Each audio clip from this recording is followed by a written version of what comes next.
what's up bro and sis? Selamat datang di podcast Sastra.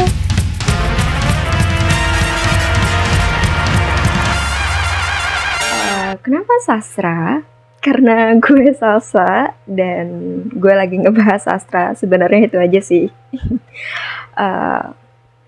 Podcast ini gue suguhin dengan nuansa yang berbeda pada umumnya. Kali ini bahas sastra dengan gaya yang chill, gaul, tapi tetap deep. Bikin lo makin cinta sastra dan bangga sama sastra. Bahas sastra tapi tetap lit, itu pride level up banget buat anak sastra. Di episode kali ini gue bakal bahas salah satu cerpen paling dark and mind-blowing dari Seno Gumira Adjidharma yang berjudul Clara, Iblis Gak Pernah Mati. Ini tuh salah satu karya sastra yang gak cuman bikin mikir, tapi juga bikin hati lo terguncang, men. Serius, sumpah gue gak bohong. Nah, ini tuh cerita gak cuman soal tragedi, tapi juga tentang sisi gelap manusia dan kekerasan. Tentu kita sering tutup mata dengan hal itu. Dari judulnya aja udah bikin lo mikir kan, iblis tuh gak pernah mati. Dan ini cerita lo bakal ngerasain gimana iblis itu bisa hadir di mana-mana, bahkan di tengah-tengah kita. Nah, sebelum kita terjun lebih dalam, lo pasti udah tahu kan siapa Seno Gumira Adjidharma? Beliau itu salah satu penulis paling keren dan berpengaruh di Indonesia. Gaya penulisannya yang puitis dan berani bikin banyak orang terinspirasi. Apalagi karyanya sering banget ngebahas tema sosial yang relevan dengan realita kehidupan kita. Salah satu bukti keberaniannya adalah cerpen Clara. Seno dengan gaya khasnya ngasih kita gambaran mendalam tentang perjalanan batin Clara. Bukan cuma sekedar cerita, tapi refleksi kehidupan secara nyata pada masa itu. Seno Gumira Adjidharma dalam cerpen Clara mengangkat kisah kerusuhan etnis yang pernah mewarnai Jakarta pada tahun 1998. Dengan berani mengangkat tema diskriminasi etnis, khususnya terhadap warga keturunan Tionghoa yang disiksa oleh warga pribumi. Isu-isu konflik 98 itu melegenda dan monumental banget dalam sastra Indonesia. Banyak sastrawan yang ngalamin langsung, dan tema ketertindasan, kesewenang-wenangan, dan suara yang terabaikan masih terus bergema sampai sekarang. Bergema. Seno ngemas semua itu jadi memori luka yang bikin kita harus terus aware tentang isu-isu kemanusiaan, biar sejarah kelam ini gak terulang lagi. Oke, langsung aja kita bakal bedah abis perjalanan Clara. Sosok perempuan yang jadi korban kejamnya dunia dan gimana Seno nyindir keras banget soal realita yang terjadi pada saat itu. So, let's dive in guys.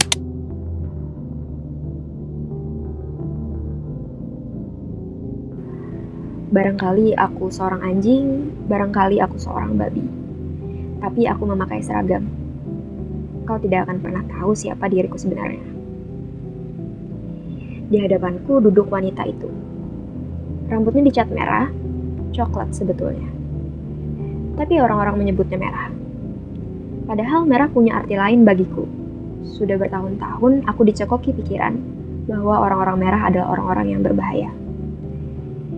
Jadi aku tidak perlu percaya kepada wanita ini yang rambutnya sengaja dicat merah. Barangkali isi kepalanya juga merah, barangkali hatinya juga merah, siapa tahu.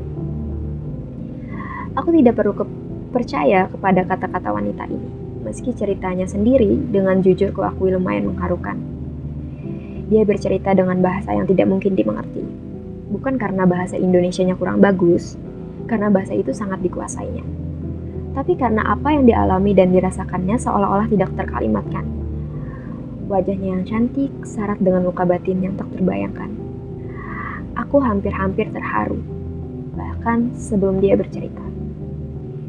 Tidak pernah bisa kubayangkan bahwa manusia bisa mengalami beban penderitaan seberat itu. Justru karena dia lahir sebagai manusia. Ceritanya terpatah-patah, kalimatnya tidak nyambung, kata-kata bertebaran tak terangkai sehingga aku harus menyambung-nyambungnya sendiri. Beban penderitaan macam apakah yang bisa dialami manusia sehingga membuatnya tak mampu berkata-kata? Maka cerita yang akan kau dengar ini bukanlah kalimatnya, melainkan kalimatku. Sudah bertahun-tahun aku bertugas sebagai pembuat laporan dan hampir semua laporan itu tidak pernah sama dengan kenyataan. Aku sudah menjadi sangat ahli menyulap kenyataan yang pahit menjadi menyenangkan dan sebaliknya perbuatan yang sebetulnya patriotik menjadi subversif. Pokoknya selalu disesuaikan dengan kebutuhan. Maka kalau cuma menyambung kalimat yang terputus-putus karena penderitaan, bagiku sungguh pekerjaan yang ringan. Api sudah berkobar di mana-mana ketika mobil BMW saya melaju di jalan tol. Saya menerima telepon dari rumah. Jangan pulang, kata mama. Dia bilang komplek perumahan sudah dikepung. Rumah-rumah tetangga sudah dijarah dan dibakar. Papa, mama, Monica, Sinta, dan adik-adikku terjebak di dalam rumah dan tidak bisa kemana-mana. Jangan pulang, selamatkan diri kamu. Pergilah langsung ke Cengkareng, terbang ke Singapura atau Hong Kong. Pokoknya ada tiket, kamu selalu bawa paspor kan? Tinggalkan mobilnya di tempat parkir. Kalau terpaksa ke sini, tidak apa-apa. Pokoknya selamat. Di sana kan ada om dan tante, kata mama lagi. Saya memang sering keluar negeri belakangan ini, pontang-panting mengurus perusahaan papa yang nyaris bangkrut karena utangnya dalam dolar tiba-tiba jadi bengkak. Saya ngotot untuk tidak mem-PHK para buruh. Selain kasihan, itu juga hanya akan menimbulkan kerusuhan.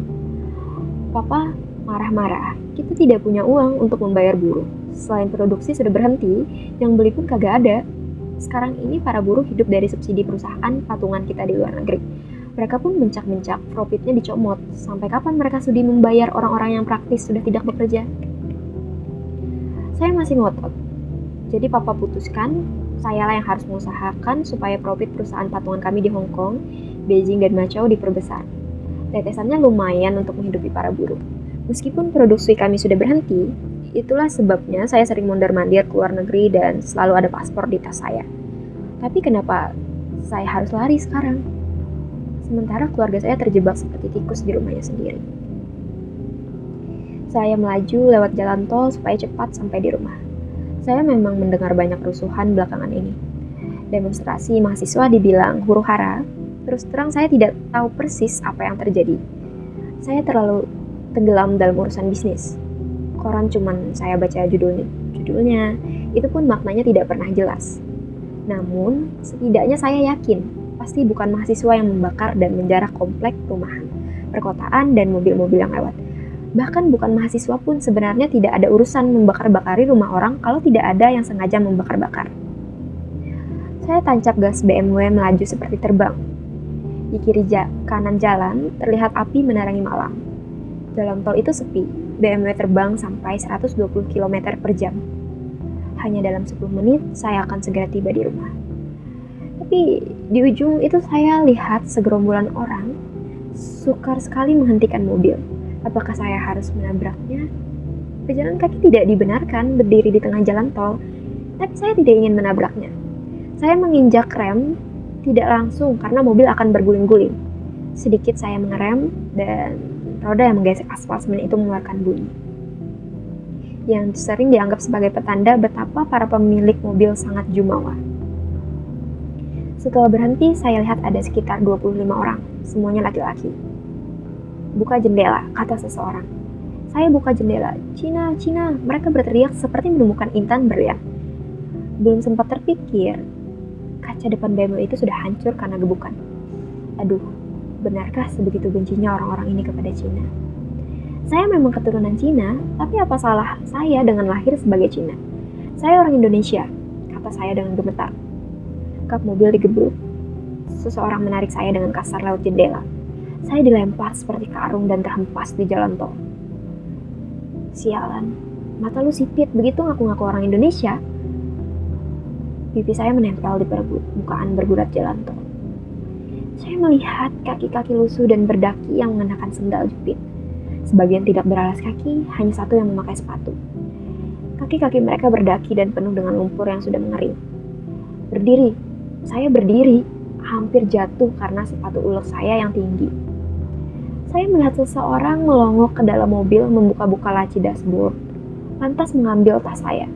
Isinya ditumpahkan ke jalan, berjatuhanlah dompet, bedak, cermin, sikat alis, sikat bulu mata, lipstik, HP, dan bekas tiket bioskop yang saya pakai nonton bersama pacar saya kemarin. Dompetnya segera diambil, uangnya langsung dibagi-bagi setengah rebutan. Rp1.000.000 cash amblas dalam sekejap. Tidak apa-apa, mobil masih bisa dikendarai dengan kaca pecah dan saya tidak perlu uang cash. Di dalam dompet ada foto pacar saya. Orang yang mengambil dompet tadi mengeluarkan foto itu lantas mendekati saya. Kamu pernah sama dia? Saya diam saja. Apapun maksudnya saya tidak perlu menjawab. Saya ditampar. Bibir saya perih. Barangkali pecah. Jawab. Pernah kan? Cina-Cina kan tidak punya agama. Saya tidak perlu menjawab. Saya ditempeleng sampai jatuh. Seseorang yang lain ikut melongok foto itu. Pacarnya orang Jawa. Saya teringat pacar saya. Saya tidak pernah peduli dia Jawa atau Cina. Saya cuma tahu cinta. Periksa masih perawan atau tidak dia. Tangan saya secara refleks bergerak memegang rok span saya. Tapi tangan saya tidak bisa bergerak. Ternyata sudah ada dua orang yang masing-masing memegangi tangan kanan dan tangan kiri saya. Terasa rok saya ditarik, saya menyepak-nyepak. Lagi-lagi dua pasang tangan menangkap kedua kaki saya. Saya menjerit, mulut saya dibungkam, telapak kaki berdaki. Wajah orang yang menginjak mulut saya itu nampak dingin sekali. Berpuluh-puluh tangan mengerangayangi dan meremas-remas tubuh saya. Dia mulut Cina, rok saya sudah lolos. Wanita itu menangis. Mestinya aku terharu, mestinya. Setidaknya aku bisa terharu kalau membaca roman picisan yang dijual di pinggir jalan. Tapi menjadi terharu tidak baik untuk seorang petugas seperti aku. Aku harus mencatat dengan rinci, objektif, dan deskriptif. Masih ditambah mencari tahu. Jangan-jangan ada maksud lain di belakangnya. Aku tidak boleh langsung percaya. Aku harus curiga, sibuk menduga, kemungkinan sibuk menjebak, memancing, dan membuatnya lelah. Supaya cepat mengaku apa maksud yang sebenarnya. Jangan terlalu cepat percaya kepada perasaan. Perasaan bisa menipu. Perasaan itu subjektif. Sedangkan aku bukan subjek di sini. Aku cuman alat. Aku cuman robot tai kucing dengan hati nurani. Aku hanya petugas yang membuat laporan dan sebuah laporan harus sangat rinci, bukan? Setelah celana dalam kamu dicopot, apa yang terjadi? Dia menangis.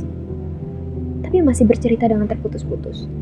Ternyata susah sekali menyambung-nyambung cerita wanita ini. Bukan hanya menangis, kadang-kadang dia pingsan. Apa boleh buat? Aku harus terus bertanya. Saya harus tahu apa yang terjadi setelah celana dalam dicopot. Kalau kamu tidak bilang, apa yang harus saya tulis dalam laporan? Saya tidak tahu berapa lama saya pingsan. Waktu saya membuka mata, saya hanya melihat bintang-bintang di tengah semesta yang begitu luas. Siapa yang peduli kepada nasib saya? Saya masih terkapar di jalan tol. Angin malam yang basah bertiup membawa bau sangit. Saya menengok dan melihat BMW saya sudah terbakar. Rasanya baru sekarang saya melihat api dengan keindahan yang hanya mewakili bencana. Isi tas saya masih berantakan seperti semula.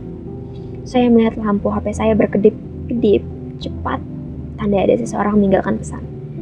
Saya mau beranjak, tapi tiba-tiba selangkangan saya terasa sangat perih, bagaikan ada tombak dihujamkan di antara kedua paha saya. Betapa pedihnya hati saya, tidak bisa saya ungkapkan. Saya tidak punya kata-kata untuk itu. Saya tidak punya bahasa. Saya hanya tahu bahasa Indonesia dan bahasa Inggris untuk urusan bisnis. Kata orang, bahasa Cina sangat kaya dalam hal menggambarkan perasaan. Tapi saya tidak bisa bahasa Cina sama sekali dari dialek manapun, kecuali yang ada hubungannya dengan harga-harga. Saya cuma seorang wanita Cina yang lahir di Jakarta dan sejak kecil tenggelam dalam urusan dagang. Saya bukan ahli bahasa, bukan pula penyair. Saya tidak tahu apakah di dalam kamus besar bahasa Indonesia ada kata yang bisa mengungkapkan rasa sakit, rasa terhina, rasa pahit, dan rasa terlecehkan yang dialami seorang wanita yang diperkosa bergiliran oleh banyak orang karena dia seorang wanita Cina. Sedangkan pacar saya saja begitu hati-hati, bahkan hanya untuk mencium bibir saya. Selangkangan saya sakit, tapi saya tahu itu akan segera sembuh. Luka hati saya, apakah harus saya bawa sampai mati? Siapakah kiranya yang akan membela kami? Benarkah kami dilahirkan hanya untuk dibenci? Saya tidak bisa bergerak sampai seorang ibu tua datang terbungkuk-bungkuk. Dia segera menutupi tubuh saya dengan kain. Maafkan anak-anak kami, katanya. Mereka memang benci dengan Cina. Saya tidak sempat memikirkan arti kalimat itu. Saya bungkus tubuh saya dengan kain dan tertatih-tatih menuju tempat di mana isi tas saya berserakan. Saya ambil HP saya dan saya dengar pesan papa. Kalau kamu dengar pesan ini, mudah-mudahan kamu sudah sampai di Hong Kong, Sydney, atau paling tidak Singapura. Tabahkanlah hatimu, Clara. Kedua adikmu, Monica dan Sinta, telah dilempar ke dalam api setelah diperkosa. Mama juga diperkosa. Lantas bunuh diri melompat dari lantai 4. Barangkali papa akan menyusul juga. Papa tidak tahu apakah hidup ini masih berguna. Rasanya papa ingin mati saja. Dia menangis lagi tanpa air mata, kemudian pingsan. Kudiamkan saja dia tergeletak di kursi. Ia hanya mengenakan kain. Seorang ibu tua yang rumahnya berada di kampung di tepi jalan tol tengah menolongnya. Dia terkapar telanjang di tepi jalan, kata ibu tua itu. Aku sudah melaporkan soal ini kepada pimpinanku lewat telepon. Dia berteriak, satu lagi. Hari ini banyak sekali perkara beginian. Tahan dia di situ, jangan sampai ada yang tahu. Terutama jangan sampai ketahuan wartawan dan LSM. Suruh kantor membaukan PPO ke hidungnya. Matanya melek kembali.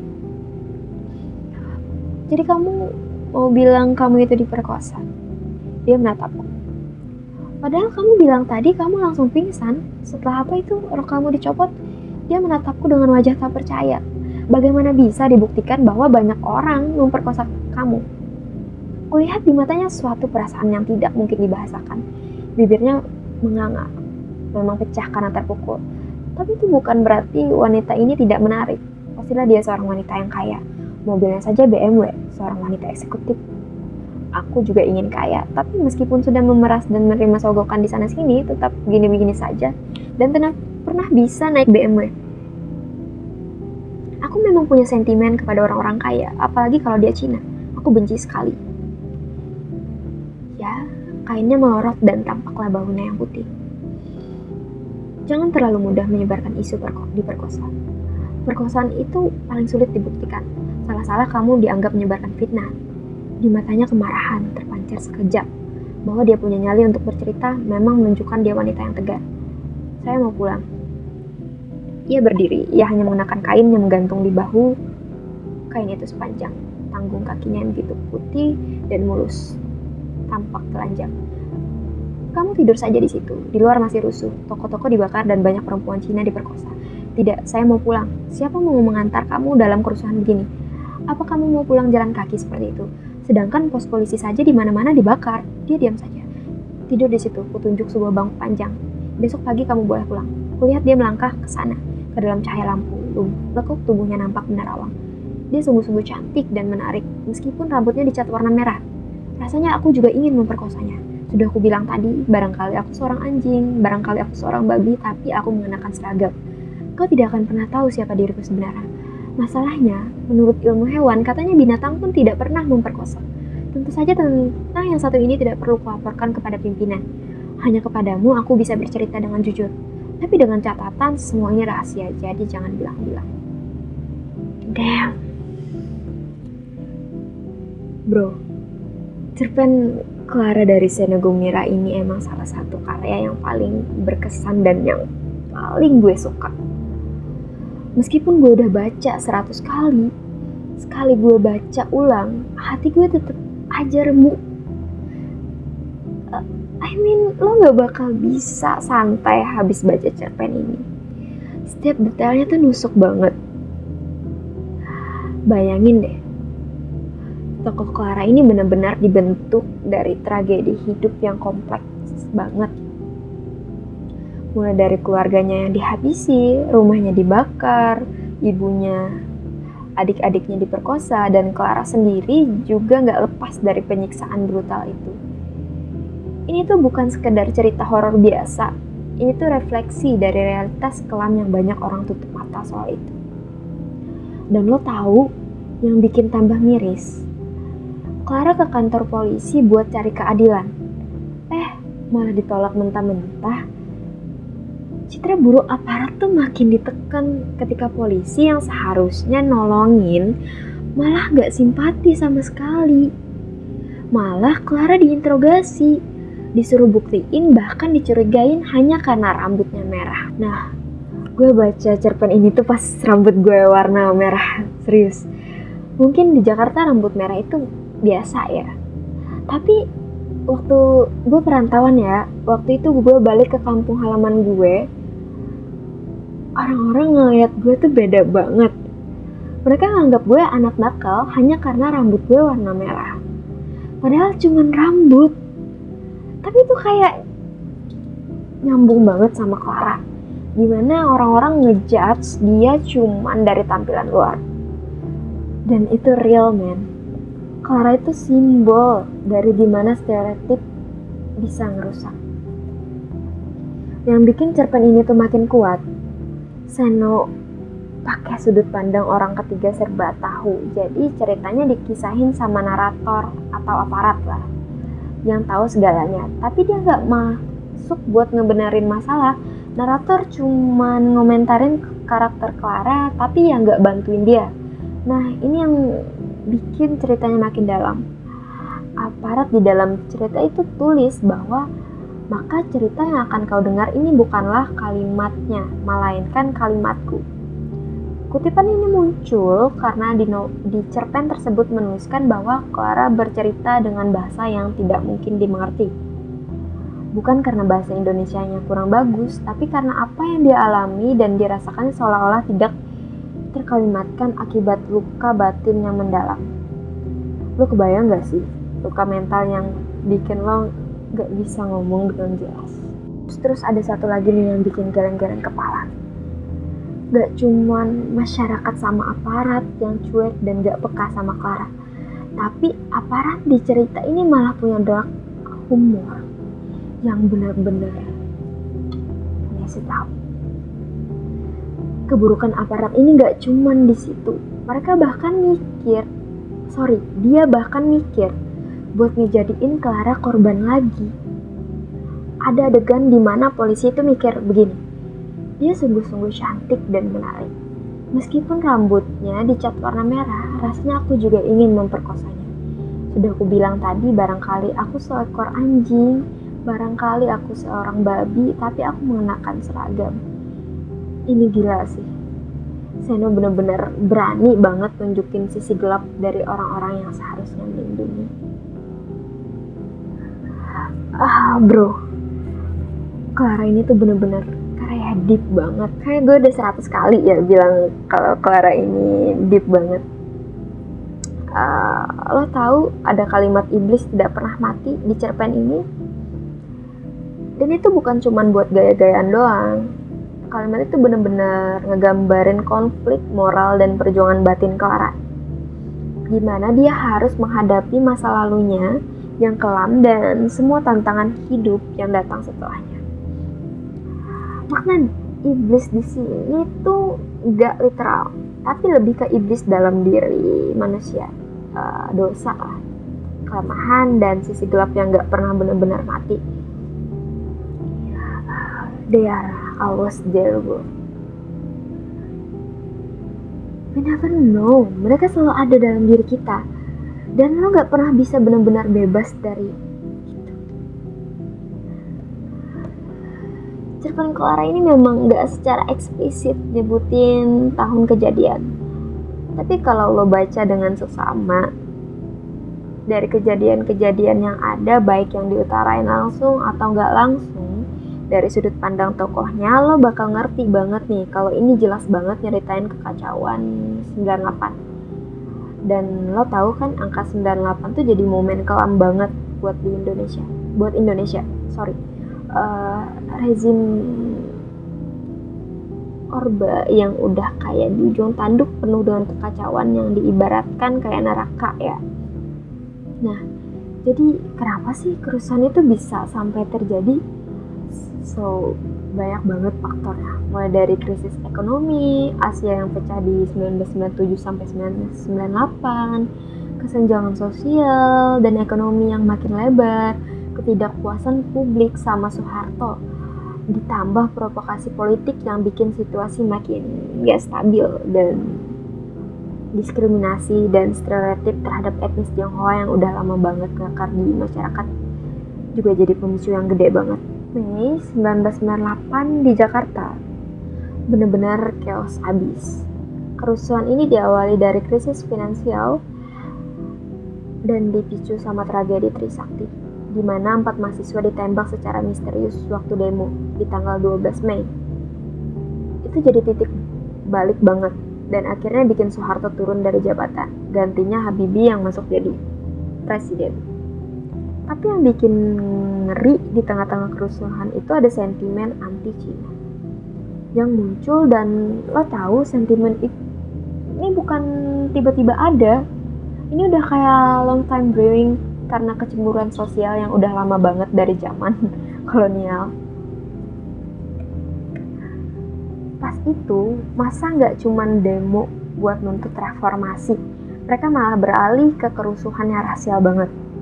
Etnis Tionghoa jadi target utama, mulai dari penjarahan, pembakaran, bahkan kekerasan. Kawasan-kawasan kayak Glodok, Roxy, Pluit, Senen, sampai Mangga Besar jadi zona merah kerusuhan. Kenapa mereka jadi target? Ya karena stereotip bahwa orang Tionghoa itu kaya raya, dekat sama penguasa, dan mendominasi ekonomi. Padahal nggak semua benar kayak gitu, tapi ya you know lah, saat kerusuhan kayak gitu terjadi, orang lebih gampang kebawa provokasi. Bahkan di dalam cerpen Clara, Iblis Tidak Pernah Mati ini pun juga terdapat gambaran tentang latar belakang sosial kehidupan Clara, yang dimana terdapat dalam kutipan yang menyatakan, "Saya memang sering keluar negeri belakangan ini, pontang-panting mengurusi perusahaan papa yang nyaris bangkrut, karena utangnya dalam dolar tiba-tiba jadi bengkak. Saya cuma seorang wanita Cina yang lahir di Jakarta dan sejak kecil tenggelam dalam urusan dagang, dan mobil BMW saya melaju di jalan tol." Dari kutipan itu sangat jelas sekali tergambar wanita berdarah Tionghoa ini, si Clara ini, berasal dari keluarga yang berada di kelas atas lah. Bayangin dia naik BMW di tengah situasi yang kayak gitu, jelas aja bikin dia tambah kelihatan berbeda di mata orang-orang. Jadi pada akhirnya banyak banget etnis Tionghoa yang terpaksa keluar dari Indonesia, lari ke negara-negara kayak Belanda, Amerika, dan lain-lain. Mereka gak percaya lagi sama negara sendiri. Parah ya. Maksud gue bukan orang-orang gak percaya ini yang parah, tapi kejadian itu yang bikin kejadian itu parah banget sampai bikin orang-orang tuh gak percaya sama negaranya sendiri gitu loh. Dan luka ini tuh masih berasa sampai sekarang bagi mereka. Banyak orang yang trauma, gak mau lagi ingat Indonesia. Tapi gak sedikit juga orang Indonesia berdarah Tionghoa berdamai dengan kejadian itu. Alright bro and sis, akhirnya kita udah sampai di ujung pembahasan kita soal Clara Iblis Tidak Pernah Mati. Gimana? Mind blowing banget kan? Cerpen ini tuh lebih dari sekedar cerita biasa. Ini kayak kaca pembesar buat kita ngeliat luka yang udah lama banget terpendam di sejarah bangsa kita. Clara tuh gak cuman tokoh fiksi, tapi dia representasi dari mereka yang harus bertahan hidup di tengah kekacauan sosial, diskriminasi, dan ketidakadilan. Karya ini tuh menurut gue gagah dan berani banget. Real. Ini tuh bener-bener ngangkat tema berat yang gak semua orang berani sentuh, terutama di masa itu. Sesuai banget sama pemikiran yang terkenal, ketika jurnalisme dibungkam, maka sastra berbicara.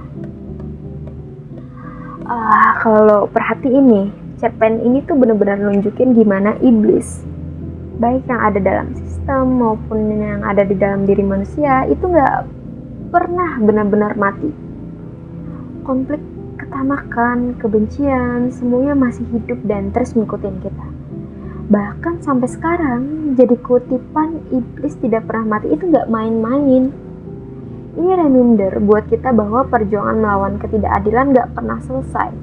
Dan kita harus tetap aware dan isu-isu kemanusiaan. Sama isu-isu kemanusiaan.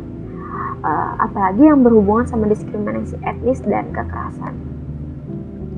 Kesimpulannya, Clara bukan cuman soal cerita seorang wanita yang mengalami tragedi, tapi ini juga gambaran dari sejarah kita yang kelam.